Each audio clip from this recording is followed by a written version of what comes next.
Hello guys, and welcome back to Morgan's Mind Podcast. I'm your host, Morgan Mills. You guys don't know how excited I am to be back today for another episode. I've had some time off, not by choice, but the past couple weeks have just kind of been stressful in terms of editing and getting content out properly. I've had some technical issues with my laptop here. Finally got things figured out and going. The only way that I'm able to edit my video from my camera is directly to my laptop.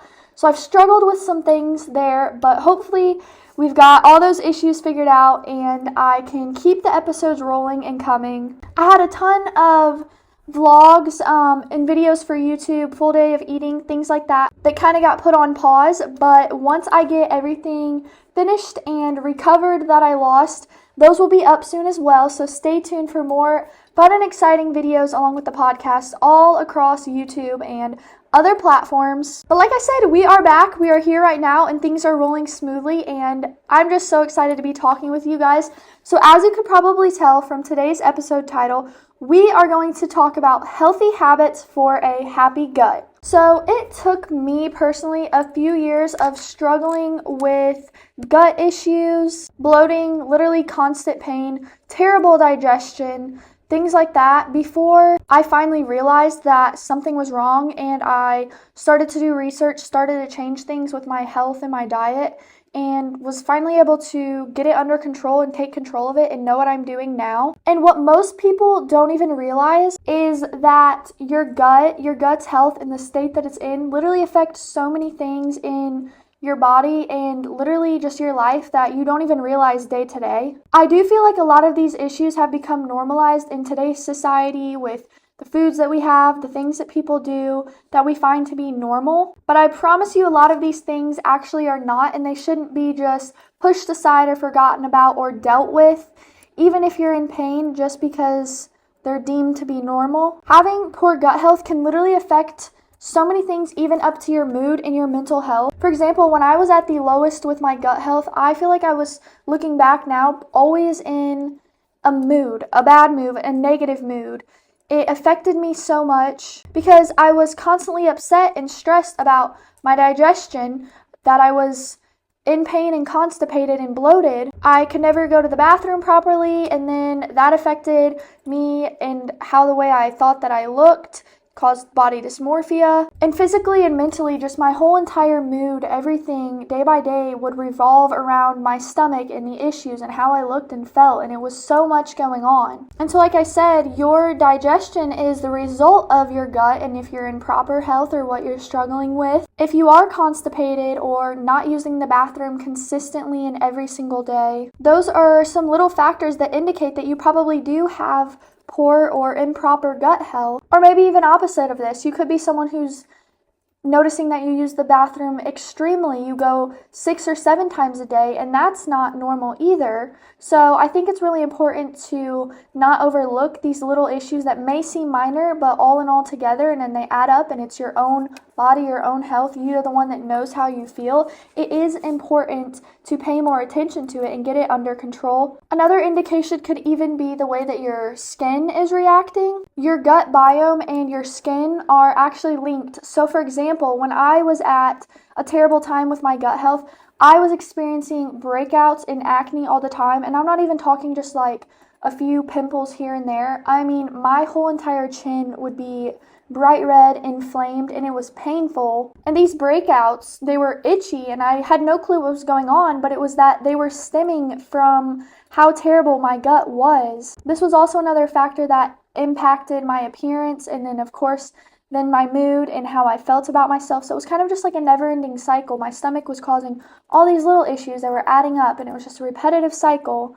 And I'm sure some of you have or do experience this as well. And so if you do struggle with any of these symptoms, even maybe along with chronic fatigue, because I promise it's also not normal to feel drained 24/7 or experience brain fog. What I have learned over the past few years dealing with myself and doing research, I've kind of thought about and put those things together and implement them daily. And so that's what we're going to talk about, are these few healthy habits. They may seem simple, but I promise implementing them can have quite the impact. So, number one, and most importantly, for me, starting out, was that I stopped restricting. So I was actually eating too little. I was eating way too little for my body, and that was causing so much bloating, so much pain. But for me, I thought in my mind, if I eat as little as possible, then what? I'm going to be skinny, I'm going to have a tiny stomach. But I never felt that. It just continued, and I still felt worse because I was constantly bloated, and I still didn't look the way that I thought I was going to or that I wished to. And under eating actually, in fact, slows down your metabolism. If you don't have enough food in your body, I'm sure most of you know that your stomach is a muscle, and it's not going to be moving nearly as much as possible because it doesn't have enough food in your body, in your stomach. And digestion falls right under metabolic function, which pretty much means essentially your body's maintenance, the maintenance calories and everything that your body needs to function daily and properly. And if you don't have enough energy, enough food, enough fuel in your body to sustain, this is going to slow down and turn your digestion and cause those things like constipation, bloating, gas. And undereating actually even also slows down your body's production of stomach acid and digestive enzymes, which at the time I had no clue about either. But I was being majorly affected by this because my body was losing or not holding on to anything that I needed. And then at this time, I also decided that I was going to cut out dairy and gluten products. I thought those were what were causing me to be bloated, but in fact, I was literally just harming my stomach, harming my gut even more, and I didn't even realize it. And I thought that all these little things that I was doing at the time were going to solve my problems instead of make them worse.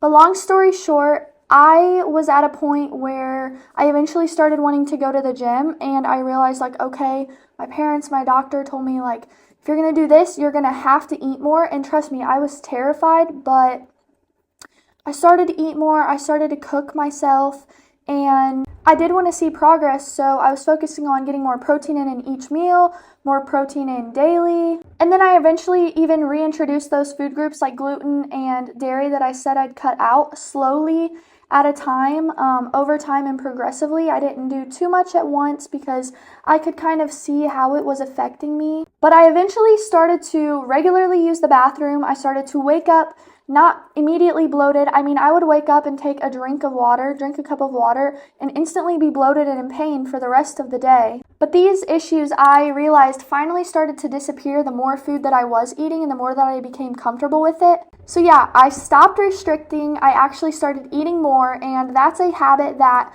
I know a lot of us can fall into. Diet culture, social media makes it so easy to think that you need to be eating a certain way to look a certain way, but I promise you, every body is different, and sometimes you just have to figure out how much food you should be eating. You may be under eating, you may be overeating, and once you figure that out and get that under control, that can be such a beneficial factor. So the second factor or habit that is extremely important is focusing on whole foods. I believe a big issue for me, and probably some of you, is that I was relying too heavily on processed foods, even just like protein bars, pre-made protein shakes, protein snacks, things like that I didn't realize, oh, I'm eating 3 of these a day, but instead I should be eating more whole foods and I'd probably feel so much better. So in reality, filling your body with these foods and the chemicals and the ingredients that come with them can actually be doing your body and your stomach lining and your gut more harm than good. Even though you think, oh, I'm getting in my protein, I'm going to help hit my goal, sometimes you got to take a step back and realize that just because it has more protein, it's processed, that doesn't mean that it's going to be better for you. So I cut back on things like I said, protein bars, protein cookies. I would always eat like the Lenny and Larry's cookies. And so I kind of started cutting back on those and implementing more foods, more natural protein sources into every meal that I could. And I talked about it in my Instagram post actually today, but I think it's very important to find a handful of foods that you enjoy for each category, even like certain meats, dairies, whether it's eggs, whole food protein sources like that, your carbs, fresh fruits, fresh veggies. It's important to get your micros in as well as your macros. Find those foods that you do enjoy that are going to help you hit your goals and that work for your body, and then use those to make different recipes, different meals, season them up. And you may even be like me, and now I love to cook. I think it's so fun, and it's enjoyable to play around with your foods, play around with your meals, but also be getting in those whole food sources that you may not have been before. And I promise that you can hit your goals, you can hit your protein goals, by eating mostly or almost all whole foods. Yes, supplements can be nice and very helpful, protein powders, things like that. But most of the time, you should be trying to do so, getting a good portion of your food and your protein in through your whole food sources, supplementing when need be. Because who knows, the protein powder that you are using could have ingredients and stuff in it that are causing your stomach to hurt, are causing you to bloat, and you don't even realize it. I've gone through so many brands of protein powders before finding one that my stomach could actually digest and handle properly. Even trying out vegan powders and things like that, my stomach would just kill me, and I know that was a source of bloating and constipation and digestion issues and things like that. So sometimes it's just taking a step back, even maybe giving yourself a break from those supplements and things and seeing how your body processes and adjusts. The next habit that I think is so important as well is getting in daily movement. If you're like me, at the peak of my gut issues, I was actually doing no form of exercise, no movement. I mean, like I said, I was very upset, stressed, depressed at the time, and I would lay in bed, I'd eat what I did eat, and then lay straight down, and I was literally, maybe walking to class the times that I was in school, but besides that, I was barely moving my body. I did eventually start implementing some weightlifting and stuff when I got into the gym, but it's not until now that I have learned and I've realized how important literally just going on walks is for your body and for your gut. The impact that walking has on the body, literally all over, for your gut, cardiovascular, your mental health, things like that is insane, and it's something that we definitely need to take advantage of more. For example, I try to go on walks after eating meals, even if it's just for 10 minutes. I go on a walk in the morning first thing when I wake up before I eat. I'll go on another walk at night, like after I've lifted, probably after I've ate dinner or even before. Things like that, and it has changed so much in terms of my digestion and how I feel. Even if you literally only have 10 minutes, a little digestion walk after your meal, walking around the block, even if you're just walking through your house, like literally sometimes if it is rainy or if it'd be chilly out, I will start doing laps through my house, around the kitchen, upstairs, downstairs, and I might seem crazy, but it's because it works for me, and I feel so much better literally just by moving my body.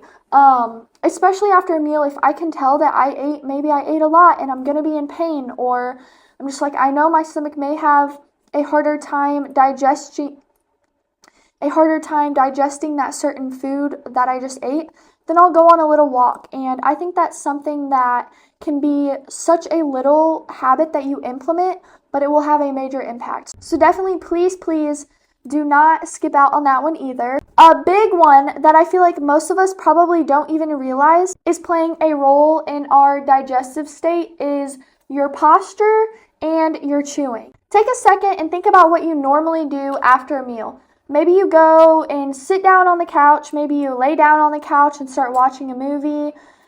Who knows? You get into bed, whatever it may be. It could be the cause of your poor gut health.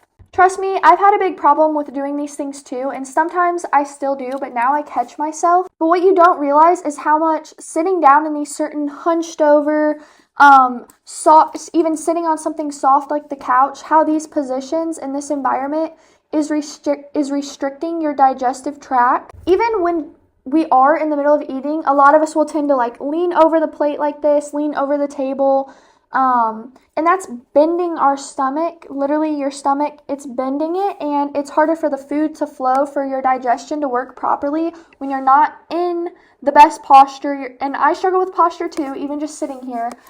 So it's something that I know I can work on, and I've tried to work on, and it's definitely something that you guys can work on too, that'll help improve so many areas. Sitting down like this and having bad posture, it puts your body in a constant state of stress. And so like I said, that's why it's important to think about it and be intentional, and after you eat or while you're eating, make sure to sit up straight, go on a little walk after, like I said, or even also after you eat a meal, doing some light stretching. Another thing to think about is your chewing, how fast you're chewing, how much you're chewing at once, and be more intentional when you eat your food. Slow down, enjoy it, and let your body process it. I know we all get hungry, I know we all can get excited for a food, but Chewing too fast, eating too fast, it can confuse your stomach and confuse the digestion process as well. And the process is so important because your stomach, in a sense, needs to prep itself. Your stomach, your mouth, everything's talking to each other as you chew and as you eat, and your body needs to prep itself for enough acid to be in your stomach. And chewing too fast just doesn't allow this sometimes, and therefore is what may cause your bloating and pain if you do experience that after you eat. So take a second and think about your chewing, think about how fast you're eating, sit up straighter, and that could be a habit that changes a lot for you. The last healthy habit that I think is great to focus on is going to be reading labels and supplementing your body more with what it needs. It really only takes a few seconds to read the back of a food label when you're at the store. Maybe it's already something you have at home, and kind of think or recognize if this is something that's maybe going to harm your stomach. You don't have to know everything to know that the food label with 10 plus ingredients probably is not going to be the best option for you. So it can be important to start learning about what ingredients you're actually putting in your body, what ingredients you want to put in your body, and go from there, because that could be something that maybe you're sensitive to certain things. Maybe you just cut out certain chemicals that you know your body doesn't need, and you feel and you notice such a difference. Along with this, it can be very important to learn what your body is lacking. For example, I take a probiotic pill supplement every single day along with a digestive enzyme. Probiotics are a bacteria that our body needs, and I have found that by making sure I hit a daily dose of at least 25 billion live cultures, my stomach has felt 10 times better, my digestion has been 10 times better. I can tell on days that I forget to take my probiotic or I'm out of my probiotic, I can definitely feel a difference. And same with the digestive enzyme. Some days I won't take this. More days or weeks, if I know I need it, I will take it maybe after a meal or in the morning or before bed. And that's something that's really, really impacted and benefited my gut. Along with getting prebiotics and probiotics through foods and drinks that I'm drinking. So do your research, find what's going to work for you. Don't be afraid to ask for advice. Read food labels and just kind of learn what your body may be lacking. Just small, minor impacts could have literally a major change and have you feeling so much better in such a short amount of time if you stick with it and stay consistent and implement these habits when and where they're necessary. All in all, your gut health is so important. You deserve to have a healthy and happy gut because, like I said, it affects so many areas of your life that you don't even realize. It can affect relationships, work, school, things like that, and you may not even ever take a second to think, oh, my gut is the cause of these problems, but sometimes it honestly truly could be. And the sooner it is that you get some of your issues under control, the easier and sooner it will be that you stick with and feel the benefits and reap the rewards of these healthy habits. It is never too late to start your gut health journey, no matter how old you are, no matter where you may be at, no matter what you think is working for you. I definitely know what it can be like to struggle with these certain issues daily. So if you're someone who's currently struggling with these things, you're not alone, I promise you that, and as always, I would love to help if there's anything that you need. I do currently have some coaching availability spots, and I think summer is a great time to get ahead on your goals. I mean, if you start now, you start implementing these healthy habits, figure out what you should and do need to be putting into your body. By the fall, you'll be feeling the difference. You'll already be ahead on your progress if you start now. So like I said, feel free to reach out with any questions. By the time you guys are actually listening to or watching this episode, I will be in Texas for summer shredding at Alphaland. I'm so excited. I can't wait. I would love to meet any of you guys if you're there or you will be there. Let me know. DM me, message me, whatever. I would love to see you guys. But yeah, like I said, I have a busy week coming up. So hopefully the next week I don't run into any more issues and there'll be another episode out to talk to you guys. I have a goal of releasing a new podcast episode every Friday, so stay tuned, bear with me. I'm learning as I go. I know you guys understand that, but like I said beforehand, it just makes me so happy, and I'm very, very glad that I was able to record and will be getting an episode out this Friday for you guys. I appreciate you so much for watching and for listening. I hope that today's episode was helpful and that you'll stick with and implement some of these habits. We're all in this journey together. We all want the healthiest gut. We all want to feel and look our best. So thank you guys so much for listening. As always, let's keep working towards becoming the very best versions of ourselves possible. Bye, guys.